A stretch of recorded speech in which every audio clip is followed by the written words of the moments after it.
দল মত নির্বিশেষে, জাতি ধর্ম ভেদাভেদ সমাজ সকল নির্বিশেষে আমরা সবাই ঐক্যবদ্ধ হয়ে আমরা দেশের সার্বভৌমত্ব রক্ষার জন্য সর্বোচ্চ সজাগ থাকবো এবং সতর্ক অবস্থানে থাকবো।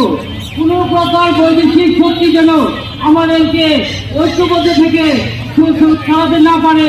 এই জাতীয় ঐক্যের মূল উদ্দেশ্য হচ্ছে বাংলাদেশকে সংস্কার করা। বর্তমান উদ্দেশ্যে ভারত পরিকল্পিত ভাবে আমাদের এই বাংলাদেশে বিশাল ষড়যন্ত্র করছে। এমন অবস্থায় আমাদের সকলের দরকার ঐক্যবোধ। কিসের দল, কিসের বর্ণ, কিসের জাতি, কিসের ধর্ম, আমরা সবাই এর সাথে ঐক্যবদ্ধ হয়ে আমরা চাই আগামী বাংলাদেশকে সংস্কার ভাবে ভালোভাবে সংস্কার করে এই বাংলাদেশকে আমরা এগিয়ে নিতে চাই এবং দেখিয়ে দিতে চাই পশ্চিম রাষ্ট্রে বাংলাদেশ একটি উন্নয়নশীল দেশ এবং বাংলাদেশকে উন্নত করার